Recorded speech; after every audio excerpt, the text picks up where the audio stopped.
말씀은 열왕기상 18장 30절에서 35절입니다. 열왕기상 18장 30절에서 35절 말씀 함께 읽겠습니다. 엘리야가 모든 백성을 향하여 이르되 내게로 가까이 오라.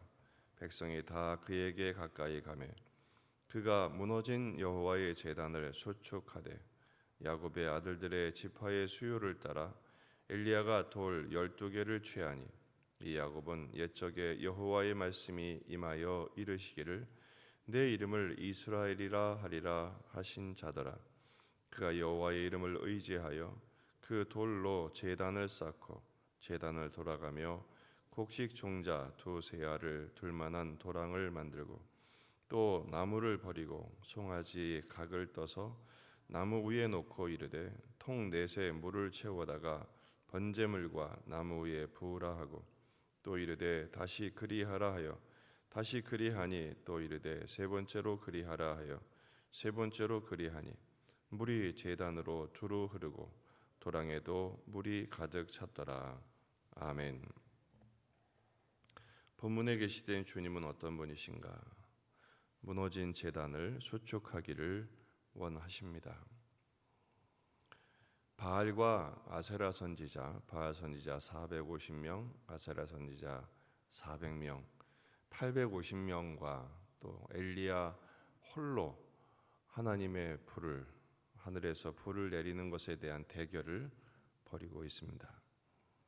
바알과 아세라 선지자들은 하루 종일 애를 썼지만 아무 소리도 또 아무 응답도 없었죠. 실패한 것입니다. 이제 엘리야 차례가 되었습니다.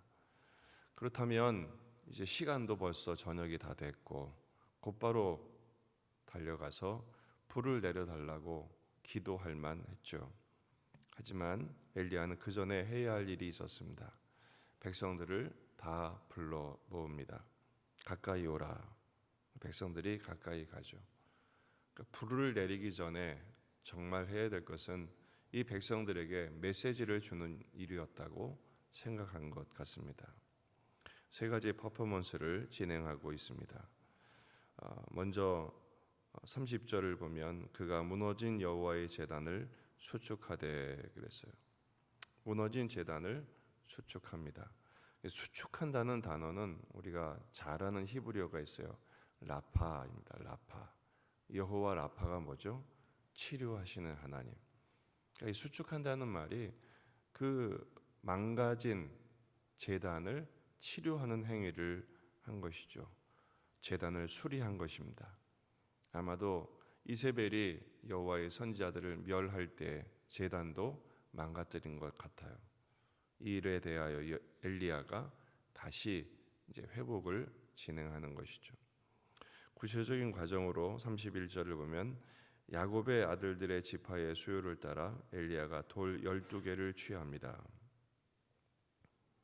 이 야곱에 대해서 추석을 달죠. 옛적에 여호와의 말씀이 임하여 이르시기를 내 이름을 이스라엘이라 하리라 하신 자더라. 야곱의 본명이었죠. 야곱이 그의 이름의 본명이었고 하나님이 새로 주신 이름이 이스라엘입니다. 이스라엘이 무슨 뜻입니까? 하나님과 겨루어 이겼다. 씨름을 해서 이겼다라는 것이죠. 지금 돌 12개를 취합니다. 그래서 32절 그가 여호와의 이름을 의지하여 그 돌로 제단을 쌓고 제단을 돌아가며 곡식 종자 두세 알을 둘 만한 도랑을 만들고 그 도랑에다가 물을 채우라고 해요. 먼저 돌 12개를 취한 제단을 쌓는 것을 생각해 볼 필요가 있습니다. 이스라엘 역사상 돌을 몇 번 쌓죠. 그 중에 가장 기억이 나는 건 언제입니까? 요단강을 건넌 후에 길갈에 12개의 돌을 쌓습니다. 물론 요단강 한 복판에도 12개를 쌓습니다만 그건 이제 물에 잠겨버렸고 왜 길갈에 돌 12개를 쌓았을까요? 후손들이 묻기를 이게 뭡니까? 물어보면 하나님께서 우리 12지파를 요단강을 건너 구원하셨다. 가나안 땅에 들어오게 하셨다라는 것을 그 언약을 확인하게 하기 위함이었죠. 그리고 나서 그 제단 주위를 도랑을 팝니다. 그리고 물을 가득 붓습니다. 4통에 몇 번은 합니까? 3번 그렇게 하죠. 그러니까 12통을 부은 것입니다. 이것도 아마도 의미가 있을 것입니다.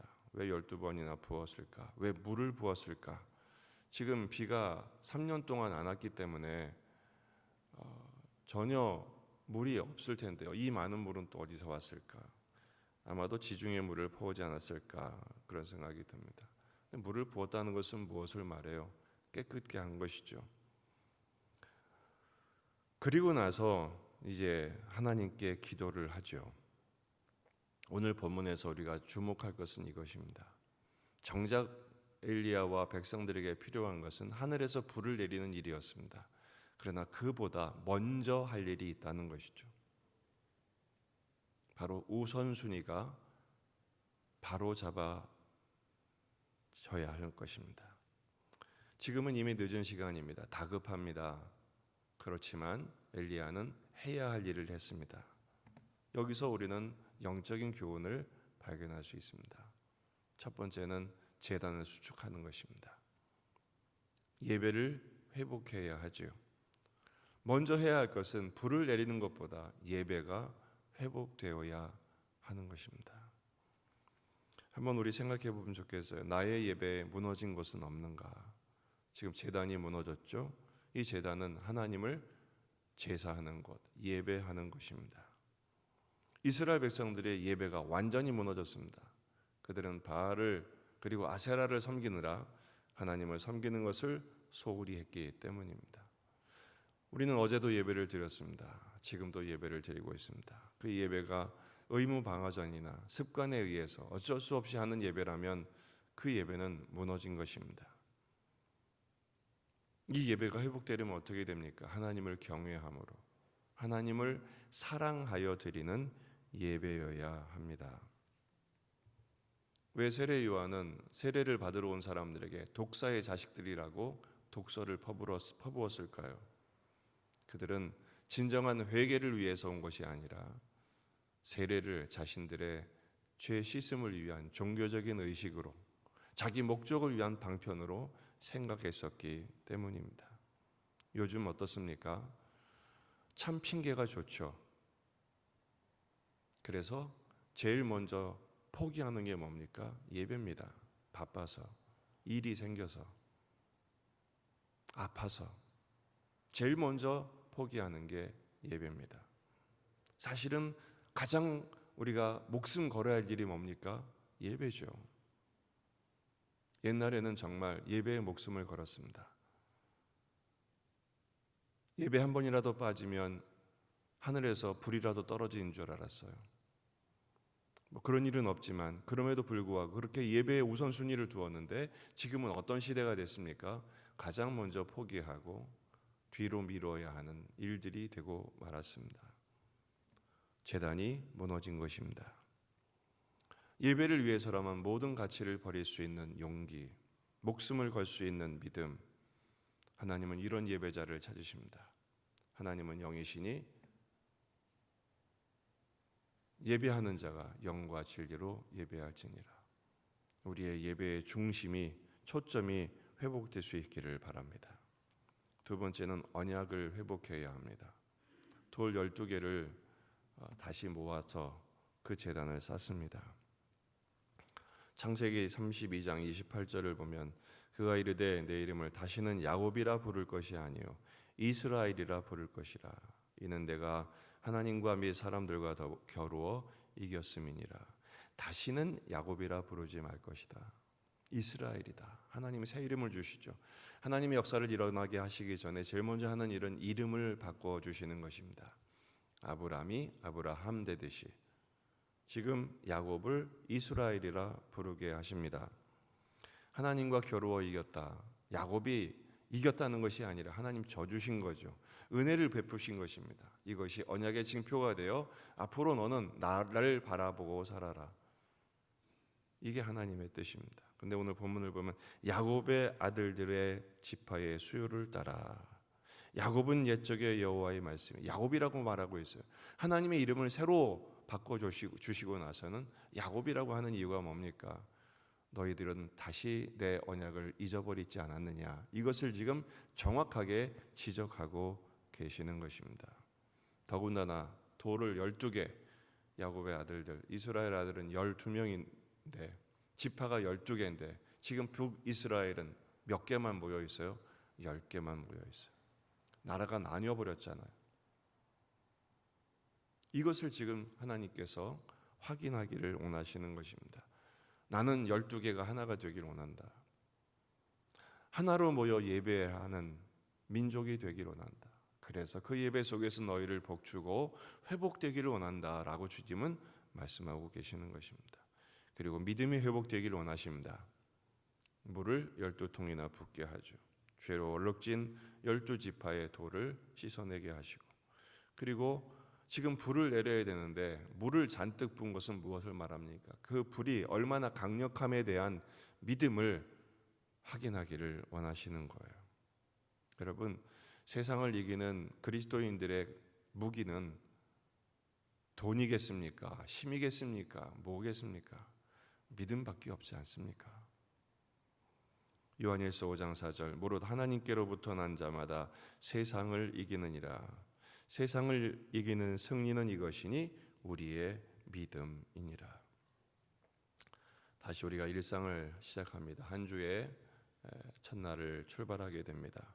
우리가 믿음으로 걸어가면 좋겠습니다. 이번 한 주간 믿음으로 찬양하고 믿음으로 감사하고 믿음으로 고백하고 믿음으로 순종하십시다. 엘리야는 불을 받기 전에 예배를 회복하기를 원했습니다. 백성들에게 이것이 각인이 될 만큼 그는 행동을 통해서 무너진 제단을 다시 쌓고 12돌을 모아서 물을 붓고 하나님이 역사하실 것을 철저하게 준비했습니다. 이스라엘 백성들이 가나안 정복 전쟁을 하기 직전에 요단강을 건너고 나서 전쟁은 초기에 그 마음을 뺏는 것이 중요한데 이미 저들의 마음은 물처럼 녹았고 정신을 잃은 상태예요. 사기가 올랐을 때 이겨야 되는데 하나님이 김을 빼십니다. 뭐 하게 하시죠? 할례를 받아라. 일주일 동안 남자들을 꼼짝 못하게 군인들을 무장해제시키는 거예요. 그리고 유월절을 지켜라. 이런 전쟁이 어디 있습니까? 지금 기선제 앞에서 빨리 때려 부셔도 모자랄 판에 하나님은 길을 다 빼놓으십니다. 하지만 정말 해야 할 일이 있었기 때문에 영적인 우선순위, 할례를 통해서 하나님의 백성의 언약을 확인하고 유월절을 통해서 너희를 구원하는 하나님은 나밖에 없다.